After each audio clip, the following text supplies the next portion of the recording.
Hello friends, welcome to e learning programme. मेरा नाम अनुराधा है और मैं doctor B R. Ambedkar government college में कॉमर्स की प्रोफेसर हूँ। ई लर्निंग प्रोग्राम में आज हम जिस टॉपिक के बारे में डिस्कस करने वाले हैं वो है marketing research. Marketing research topic हमारे एमकॉम एंड एमबीए के स्टूडेंट्स के लिए बहुत बेनिफिशियल है। तो शुरू करते हैं। That what is marketing research. Marketing research, marketing and research दो वर्ड से मिलकर बना है। तो मार्केटिंग रिसर्च का मीनिंग जानने से पहले ये जानते हैं that what is marketing and what is research. Word marketing हम अपनी डे टू डे लाइफ में यूज़ करते हैं, लेकिन डे टू डे लाइफ में मार्केटिंग यूज़ करने का जो हमारा मकसद रहता है वो बहुत डिफरेंट होता है। जब भी हम मार्केटिंग वर्ड यूज़ करते हैं हमारे दिमाग में क्लिक करता है that it is something related to advertisement और सेल्स प्रमोशन।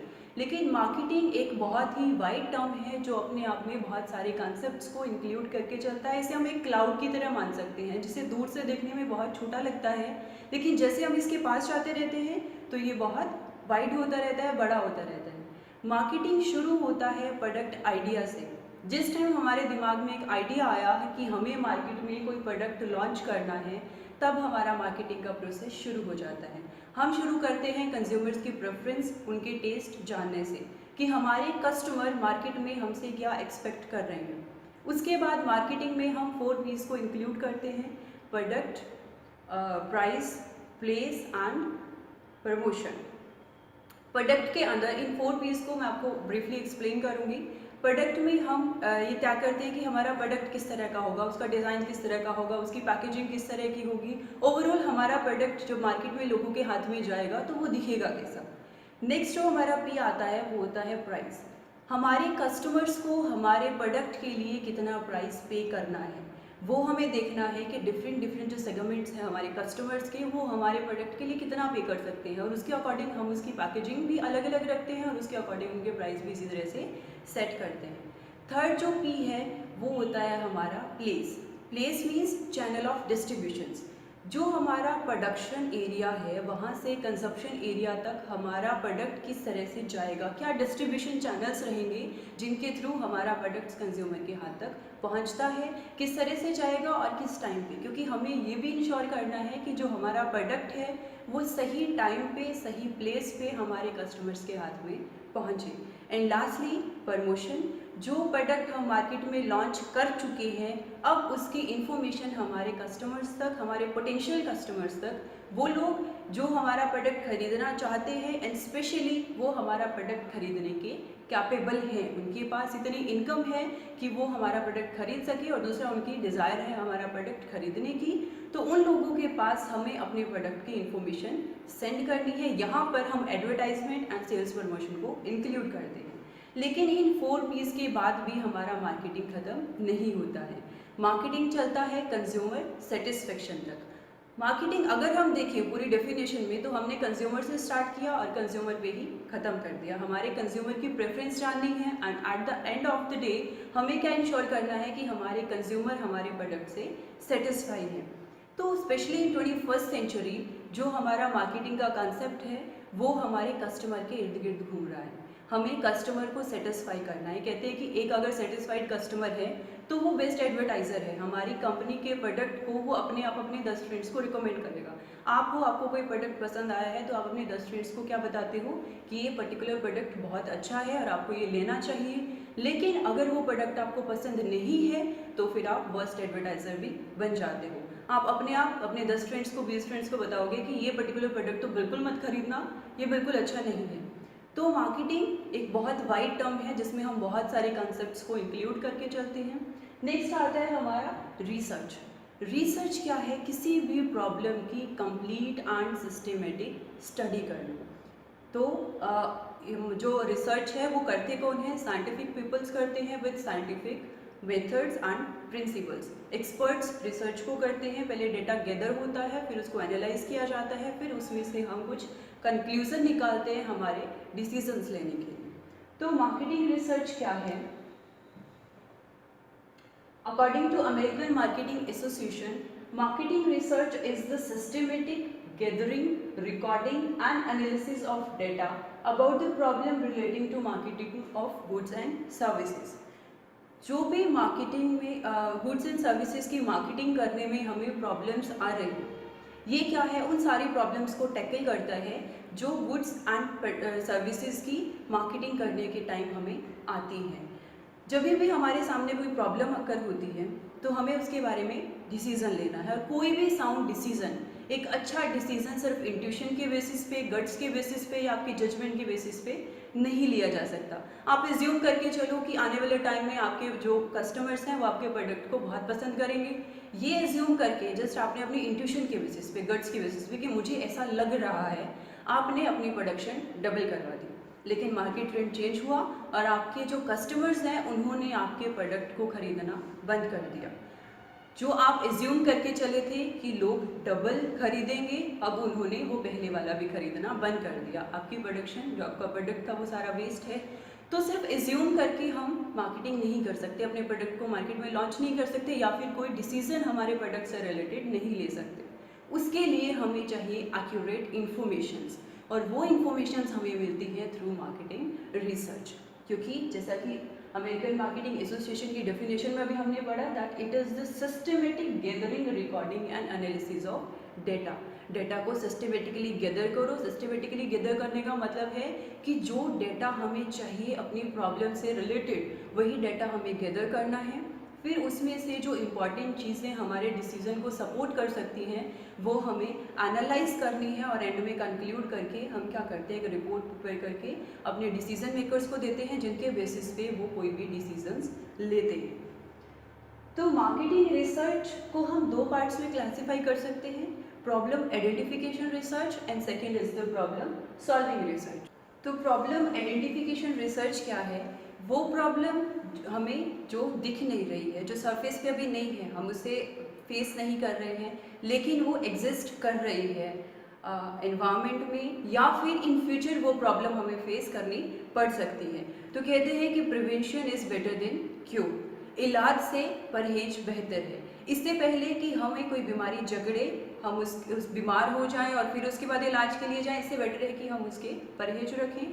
तो कोई भी प्रॉब्लम आके हमें इफ़ेक्ट करती है, ऑब्वियसली हमारा टाइम वेस्ट होगा, एनर्जी वेस्ट होगी, हमें उसके लिए बहुत कुछ पे करना पड़ता है। तो इससे बेटर हम क्या कर सकते हैं, प्रॉब्लम को, आने वाली प्रॉब्लम को आइडेंटिफाई करके उससे पहले ही बच सकते हैं। तो प्रॉब्लम आइडेंटिफिकेशन रिसर्च क्या करती है, हम अंडर प्रॉब्लम आइडेंटिफिकेशन रिसर्च हम उस प्रॉब्लम को आइडेंटिफाई करने की कोशिश करते हैं जिसे हम एट प्रेजेंट फेस नहीं कर रहे, लेकिन इन फ्यूचर हम उसे फेस करना पड़ सकता है। Next is the problem solving research. अब जो प्रॉब्लम हमारे सामने आ चुकी है उसे हमें सॉल्व करना है, तो उस प्रॉब्लम को सॉल्व करने के लिए हमें क्या करना है, डिसीजंस लेने हैं, और साउंड डिसीजन लेने हैं, इंट्यूशन नहीं लगाना या फिर गट फीलिंग पे हमें कोई भी डिसीजन नहीं लेना, हमें साउंड डिसीजन लेने हैं, और साउंड डिसीजन के लिए वी नीड इंफॉर्मेशन, और वो इंफॉर्मेशन मिलेगी हमें रिसर्च से। तो अंडर प्रॉब्लम सॉल्विंग रिसर्च हम अपनी एट प्रेजेंट जो प्रॉब्लम को फेस कर रहे हैं, उस प्रॉब्लम को फेस करने के लिए, उस प्रॉब्लम का सोल्यूशन ढूंढने के लिए हम रिसर्च करते हैं। तो नेक्स्ट हम इसमें पढ़ेंगे the process of marketing research. सबसे पहले प्रोसेस के बारे में, जब भी हम किसी चीज़ का प्रोसेस स्टडी करते हैं या प्रोसेस जब हम लिखने जाते हैं, तो मोस्टली स्टूडेंट्स क्या गड़बड़ करते हैं कि प्रोसेस पहले फर्स्ट स्टेप लिखा, फिर कई बार थर्ड स्टेप पे आ गए, फोर्थ पे आ गए, कोई भी स्टेप उन्होंने जंबल कर देते हैं। लेकिन प्रोसेस क्या है, एक सीक्वेंस ऑफ स्टेप्स है। जैसे हम स्टेयर चढ़ते हैं, पहले फर्स्ट स्टेप चढ़ते हैं, second, third, fourth and so on. We can't do like this कि फर्स्ट स्टेप पे चढ़े, फिर थर्ड पे चढ़े, फिर वापस सेकेंड पे आए और फिर फोर्थ पे गए। हमें सीक्वेंस में चलना है, पहले first step, then second, third, fourth and so on. तो मार्केटिंग रिसर्च की प्रोसेस का फर्स्ट स्टेप है प्रॉब्लम आइडेंटिफिकेशन एंड डेफिनेशन। कोई भी जब हम रिसर्च करते हैं तो सबसे पहले हमें क्या करना है कि हमें प्रॉब्लम क्या कर रही है, प्रॉब्लम को आइडेंटिफाई करना है और फिर प्रॉब्लम को डिफाइन करना है। कोई भी प्रॉब्लम जब अकर होती है तो वो एक मैनेजमेंट प्रॉब्लम के तौर पे अकर होती है। मैनेजमेंट प्रॉब्लम कैन बी कि हमारी सेल्स जो है वो कम हो रही है, सेल्स डिक्लाइनिंग क्या है, हमारी मैनेजमेंट प्रॉब्लम है। इस मैनेजमेंट प्रॉब्लम को हमें क्या करना है, रिसर्च प्रॉब्लम में चेंज करना है, कन्वर्ट करना है।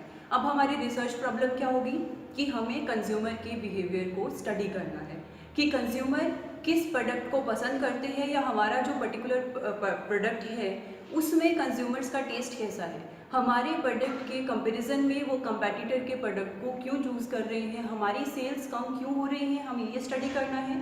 तो जो हमारी मैनेजमेंट प्रॉब्लम थी सेल्स डिक्लाइनिंग की, उसे हमने कन्वर्ट कर दिया रिसर्च प्रॉब्लम में। तो हमें यहाँ पे क्या करना है, हमारी प्रॉब्लम को अच्छे से डिफाइन करना है कि हमारी प्रॉब्लम से रिलेटेड हमें क्या इन्फॉर्मेशंस चाहिए जो हमें इस प्रॉब्लम को दूर करने में हेल्प कर सकती हैं। तो ये जो हमारी इन्फॉर्मेशंस हैं कि हमें क्या इन्फॉर्मेशन चाहिए है, ये इन्फॉर्मेशन हमें कहाँ से मिल सकती है, ये सारी हम अपने एक्सपर्ट्स के साथ डिस्कशन करके ये सब तय करते हैं। तो कहते हैं कि एक प्रॉब्लम जब अच्छे से हम डिफाइन कर देते हैं तो वो आती तो अपने आप सॉल्व हो जाती है, क्योंकि हमें अब एग्जैक्टली ये पता है कि हमें किस डायरेक्शन में जाना है। अगर जस्ट हम प्रॉब्लम कन्वर्ट कर रहे हैं, प्रॉब्लम हमारे सामने आ गई, अब हमें क्या करना है उसके बारे में सोल्यूशन चाहिए। तो एक प्रॉब्लम जो सेल्स डिक्लाइनिंग की प्रॉब्लम है, इसके बहुत सारे रीजंस हो सकते हैं, लेकिन हमें क्या करना है, अपनी प्रॉब्लम को अच्छे से डिफाइन करके वो एक या दो पर्टिकुलर रीजंस निकालने हैं जो हमारी सेल्स डिक्लाइनिंग के पीछे की वजह बन सकते हैं। और वो जो हमने कन्वर्ट किया है उस मैनेजमेंट प्रॉब्लम को रिसर्च प्रॉब्लम में, अब हम काम करेंगे हमारी रिसर्च प्रॉब्लम के ऊपर। तो सबसे पहले प्रॉब्लम को आइडेंटिफाई करना और फिर उसे डिफाइन करना ज़रूरी है। जो नेक्स्ट स्टेप है हमारी प्रोसेस का वो है development of an approach to the problem. हमारी जो प्रॉब्लम अराइज हुई है, जो समस्या आई है, उसके प्रति हमें अपना एक दृष्टिकोण बनाना है। यहाँ पे हम हाइपोथेसिस सेट करते हैं कि हमारी जो सेल्स हो रही है कस्टमर्स के ऊपर हमारी एडवर्टाइजमेंट का असर पड़ रहा है या नहीं पड़ रहा। यहाँ पे हम दो तरह के हाइपोथेसिस को सेट करते हैं, null hypothesis and alternate hypothesis. Null hypothesis and alternate hypothesis में हम क्या लेते हैं कि हमारी जो एडवर्टाइजमेंट है उसका कस्टमर की परचेजिंग पे असर पड़ रहा है या नहीं पड़ रहा। तो ये दोनों हमें सेट करके चलने हैं, दो विचारधारा सेट करके चलनी है कि क्या हमारी एडवर्टाइजमेंट का हमारी सेल के ऊपर इफेक्ट है या नहीं है। तो हमारी प्रॉब्लम के प्रति हम एक दृष्टिकोण सेट करते हैं, एक विचारधारा बनाते हैं, एक अप्रोच सेट करते हैं कि what is actually our problem. और ये भी हम कैसे करेंगे, अपने जो एक्सपर्ट्स हैं, स्पेशलाइज्ड पर्सन हैं, उसके साथ डिस्कशन करके, और जो डिसीजन मेकर्स हैं उनके साथ हम डिस्कशन करते हैं। नेक्स्ट जो हमारी प्रोसेस का स्टेप है ये है research design formulation. It is planning of research. किस तरह से हम रिसर्च करेंगे, एक ब्लूप्रिंट है, हम एक प्लान लेके चलते हैं, फ्रेमवर्क लेके चलते हैं कि हमें ये डेटा चाहिए, यहाँ से हमें ये डेटा मिल सकता है और किस टाइम पे हमें इस डेटा की ज़रूरत है। डेटा हमें नॉर्मली दो फॉर्म्स में मिलता है, प्राइमरी फॉर्म में मिलता है या फिर सेकेंडरी फॉर्म में मिलता है। सेकेंडरी डेटा कौन सा है, जो डेटा हमें मार्केट में ऑलरेडी अवेलेबल मिलता है। अगर हमें लगता है कि हमारी प्रॉब्लम के लिए जो इन्फॉर्मेशन हमें चाहिए उसके लिए सेकेंडरी डेटा अवेलेबल नहीं है, then will go for primary data. Primary data क्या है, रॉ डेटा जो हमें खुद मार्केट से कलेक्ट करना है। Secondary data and primary data का पूरा जो मेथड है वो हम बाद की स्लाइड्स में डिटेल में पढ़ेंगे। तो यहाँ जो थर्ड स्टेप है, हमें क्या करना है, डिज़ाइन बनाना है, ब्लूप्रिंट बनाना है कि हम इस तरह से काम करेंगे, ये इन्फॉर्मेशन हमें चाहिए, ये इन्फॉर्मेशन हमें यहाँ से अवेलेबल हो सकती है।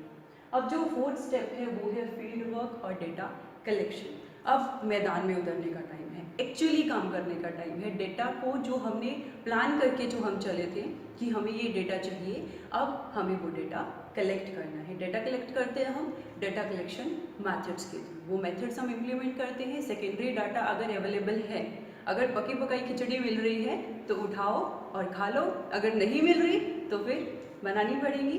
तो हमें क्या करना है, डेटा कलेक्ट करना है इन ईदर वे, प्राइमरी और सेकेंडरी जो भी डाटा हमें मिल रहा है। तो next step of the process is data preparation and analysis. अब यहाँ जो फोर्थ स्टेप में हमने वो सारा डेटा कलेक्ट किया था, अब उस सारे डेटा को हम क्या करते हैं, गैदर करते हैं, एक जगह पे रखते हैं और फिर उसे एनालाइज करते हैं। डाटा को प्रिपेयर करना है और उसे एनालाइज करके उसमें से जो कंक्लूजन हमें चाहिए, क्योंकि जो हमने डाटा कलेक्ट किया है वो बहुत ज़्यादा होता है, जितना हमें ज़रूरत होती है इन्फॉर्मेशन की उससे बहुत ज़्यादा डाटा हम कलेक्ट करते हैं। तो अब हमें फिफ्थ स्टेप में क्या देखना है कि जो डाटा हमारे काम का है, जिसकी हमें ज़रूरत है, उस डाटा को हम एनालाइज करते हैं और हमारी जो काम की ज़रूरतें की जो चीज़ें हैं उन्हें हम अलग कर लेते हैं। तो जितनी भी इंफॉर्मेशन हमने कलेक्ट की थी यहाँ फोर्थ स्टेप में, उन सारी इंफॉर्मेशंस को हम एक जगह रख के उन्हें स्टडी करेंगे और उनमें से वो इम्पॉर्टेंट डेटा निकालेंगे जो हमारे काम का है। लास्ट स्टेप हमारे प्रोसेस का है रिपोर्ट प्रिपरेशन एंड प्रेजेंटेशन। इतनी मेहनत जो हमने 5 स्टेप्स में की, अब वो यहाँ पे काम करेगी। हमें अपने डाटा को क्या करना है, अब इन रिटन फॉर्म उसकी एक रिपोर्ट बनानी है और जो हमारे डिसीजन मेकर्स हैं, हमारी जो मैनेजमेंट है, उनके सामने हमें इस रिपोर्ट को प्रेजेंट करना है। तो हमने प्रॉब्लम शुरू कहाँ से की थी कि हमारी सेल्स कम हो रही है। हमारी रिसर्च प्रॉब्लम आई थी कि हमें कंज्यूमर बिहेवियर को जानना है। उससे रिलेटेड जहाँ से भी हमें डेटा मिला, चाहे वो हमें सेकेंडरी डेटा मिला जो हमें इंटरनेट पे अवेलेबल था, या किसी भी मार्केटिंग रिसर्च जो इंस्टीट्यूशंस हैं उनके पास अवेलेबल था, या गवर्नमेंट डेटा था, या फिर हमने प्राइमरी डेटा अपने लेवल पे कलेक्ट किया। उस सारे डेटा को हमने क्या किया, स्टडी किया। फिर जो हमें लगा कि हमारे प्रोडक्ट में ये कमियां हैं, इस वजह से कंज्यूमर्स हमारे प्रोडक्ट को प्रेफर नहीं कर रहे, हमारी बजाय हमारे कंपेटिटर के प्रोडक्ट्स को वो लोग चूज़ कर रहे हैं। तो जो हमें लगा कि हम अपने प्रोडक्ट में ये सुधार ला सकते हैं, अपनी जो प्रोडक्ट या सर्विसेज हैं उसमें ये इम्प्रूवमेंट हो सकती है, तब उस इम्प्रूवमेंट होने के जो चांसेस थे, जो पॉइंट्स थे जहाँ इम्प्रूवमेंट की ज़रूरत थी, उसे हम क्या करेंगे, एक रिपोर्ट प्रिपेयर करके अपनी मैनेजमेंट के सामने प्रेजेंट कर देंगे। तो यहाँ पे हमारे जो मार्केटिंग रिसर्च का प्रोसेस है वो ख़त्म होता है। नेक्स्ट जब भी कोई प्रॉब्लम अराइज होती है तब हम शुरू करते हैं first problem identification and definition के स्टेप से। ओके, तो नेक्स्ट मार्केटिंग रिसर्च में हम पढ़ेंगे मेथड्स ऑफ मार्केटिंग रिसर्च। जैसा कि पहले मैंने अभी आपको बताया कि हम 2 तरह से जो डेटा है वो कलेक्ट करते हैं। ये मेथड किसके लिए है, हमारी इंफॉर्मेशन को कलेक्ट करने के लिए। 2 तरह से हम डेटा को कलेक्ट करते हैं, या तो प्राइमरी मेथड्स यूज़ करके या फिर सेकेंडरी मेथड्स यूज़ करके। Secondary method first of all क्या है, वो डेटा जो हमारे पास ऑलरेडी पड़ा है उसको हमें कलेक्ट करना है। ये डेटा कहाँ हो सकता है, हमारा जो गवर्नमेंट डेटा है, या फिर हमारी जो बैलेंस शीट वगैरह है, कंपनी की बैलेंस शीट है, पुराना जो रिकॉर्ड है कंपनी का, या फिर पुराने पहले हमने कोई रिसर्च की थी किसी और प्रॉब्लम से रिलेटेड, और आज जो प्रॉब्लम हमारे सामने अकर हुई है उसमें भी वो इन्फॉर्मेशन कहीं ना कहीं हमारे काम आ सकती है, या फिर इंटरनेट पे हमें उस प्रॉब्लम से रिलेटेड इन्फॉर्मेशन अवेलेबल है। तो अगर मार्केट में ऑलरेडी डेटा अवेलेबल है तो हम वो डेटा को गैदर कर लेंगे, कलेक्ट कर लेंगे। अगर डेटा अवेलेबल नहीं है तब हमें प्राइमरी मेथड्स को यूज़ करना होगा। वो प्राइमरी मेथड कौन से हैं, फर्स्ट इज सर्वे मेथड। जब भी आप किसी शॉपिंग मॉल में जाते हो और पे करते हो, एग्जिट करने लगते हो, तो वहाँ पे एक सजेशन बुक होती है कि आपको हमारी सर्विसेज कैसी लगी, या अगर आप किसी एक्सक्लूसिव शोरूम में जाते हो तो वहाँ पे पर्टिकुलर ब्रांड के बारे में आपसे पूछा जाता है कि हमारे ब्रांड के प्रोडक्ट आपको कैसे लगे, या फिर हमारे जो एम्प्लॉइज़ हैं उनकी सर्विसेज आपको कैसी लगी, आप क्या इम्प्रूवमेंट चाहते हो। कोई नया ब्रांड शुरू किया है तो ऑब्वियसली आप लोगों के व्यूज़ जानना चाहते हो। सर्वे हम कब करते हैं, जब हमें अपने डेटा की डिस्क्रिप्शन चाहिए। बहुत सारे लोगों से उस पर्टिकुलर प्रोडक्ट के लिए हमें व्यूज़ चाहिए कि वो हमारे प्रोडक्ट को पसंद करते हैं या नहीं करते। मान लो कि हमने एडवर्टाइजमेंट करी है अपने प्रोडक्ट की, तो हम जानना चाहते हैं कि क्या लोगों को वो एडवर्टाइजमेंट पसंद आ रही है। फर्स्ट ऑफ ऑल तो क्या लोगों को पता है कि हमने एक नई एडवर्टाइजमेंट शुरू करी है अपने प्रोडक्ट की, क्या उन्हें वो याद है, कौन सा पार्ट है एडवर्टाइजमेंट का जो उन्हें क्लिक किया उनके माइंड में कि यहाँ पे वो पार्ट उन्हें अच्छा लगा, उन्हें वो एडवर्टाइजमेंट पसंद आई या नहीं आई। तो जब हमें ऐसी चीज़ें जाननी हैं तो हमें बहुत सारे लोगों के व्यूज़ चाहिए, और जब हमें बहुत सारे लोगों के व्यूज़ जानने हैं तब हम सर्वे मेथड को चूज़ करते हैं। नॉर्मली किसी भी रिसर्च का सबसे ज़्यादा यूज़ किया जाने वाला अगर कोई मेथड है तो वो है सर्वे मेथड। नॉर्मली आप जब एक यूट्यूब की वीडियो को ओपन करते हो, कई बार वहाँ पे भी आपको सर्वे दिखते हैं कि जैसे ये प्रोडक्ट है, आपको इसकी क्या चीज़ पसंद है। मान लो कि एक शॉप है, उसकी आपको फ्रेग्रेंस पसंद है, कलर पसंद है, या उसकी शेप पसंद है, या उसकी पैकेजिंग पसंद है, तो वहाँ पे अपना सर्वे सबमिट कर सकते हैं। तो सर्वे किस तरह से किए जाते हैं, या तो आपको शॉपिंग मॉल्स में या किसी शॉपिंग पॉइंट पे आपको सर्वे के लिए कुछ क्वेश्चनर्स वगैरह मिलते हैं, सर्वे किया जाता है। ऑनलाइन सर्वे होते हैं, या ऑन फ़ोन भी आपसे कुछ क्वेश्चन अबाउट एनी प्रोडक्ट पूछे जा सकते हैं। तो सर्वे हम कब यूज़ करते हैं इस मेथड को, जब हमें बहुत सारे लोगों की राय चाहिए अपने प्रोडक्ट के बारे में कि उन्हें हमारा प्रोडक्ट पसंद है या नहीं है। नेक्स्ट जो मेथड है वो है फोकस ग्रुप मेथड। जिस भी प्रोडक्ट के बारे में हमें इंफॉर्मेशन चाहिए, फर्स्ट ऑफ ऑल तो फोकस ग्रुप मेथड हम कब यूज़ करते हैं, जब हमें अपनी इंफॉर्मेशन या अपना जो प्रोडक्ट है उसे एक्सप्लोर करना है। मान लो मुझे मार्केट में एक नया मोबाइल फ़ोन उतारना है, नया मोबाइल फ़ोन लॉन्च करना है, तो मैं क्या जानना चाहती हूँ कि जो यूथ है, स्पेशली वो सेक्शन जो मोबाइल फ़ोन को बहुत ज़्यादा यूज़ करता है, वो क्या क्या फ़ीचर एक्सपेक्ट कर रहा है एक नए फ़ोन में। जो फीचर्स उन्हें पुराने फ़ोन में नहीं मिल पा रहे हैं, वेरी ऑब्वियस वो वही फीचर उसमें एक्सपेक्ट करेंगे। तो मुझे प्रोडक्ट लॉन्च करने से पहले एक्सप्लोर करना है कि लोग उसमें क्या वेरिएशंस चाहते हैं, क्या एक्सपेक्ट कर रहा है कंज्यूमर। तो फोकस ग्रुप मेथड में क्या है, कुछ लोगों को बुलाया जाता है। जो आइडियल नंबर ऑफ पीपल होते हैं 6 to 10, कम से कम 6, ज़्यादा से ज़्यादा 10 लोगों को बुलाया जाता है। उनकी एक मीटिंग कंडक्ट करवाई जाती है, एक डिस्कशन के लिए उन्हें बिठाया जाता है और नॉर्मली एक 1 वे मिरर यूज़ किया जाता है। जो हमारी मैनेजमेंट है वो दूसरी साइड पे बैठकर इन लोगों की जो डिस्कशन है उसको सुनती है और अपने नोट्स बनाती है। यहाँ पे हमारे पास एक मॉडरेटर होता है जो क्या करता है, इस डिस्कशन को शुरू करता है। नॉर्मली 5 से 7 क्वेश्चंस वो रखता है, एक क्वेश्चन उनकी तरफ उछालता है और वो उस क्वेश्चन के बारे में आपस में डिस्कशन करना शुरू करते हैं। अब अगर मैंने उनके सामने बोला कि मुझे एक नया फ़ोन लॉन्च करना है, तो ऑब्वियसली वो क्या कहेंगे कि मुझे ऐसा ये फीचर्स चाहिए, इस तरह का डिज़ाइन चाहिए, इसका कैमरा इतने मेगापिक्सल का होना चाहिए।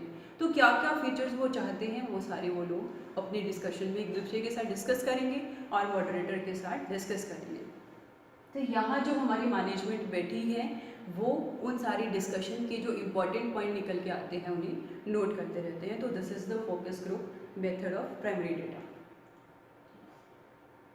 नेक्स्ट जो हमारा मेथड आता है वो है interviews. Interviews can be face to face interview, can be online interviews और टेलीफोनिक इंटरव्यूज़।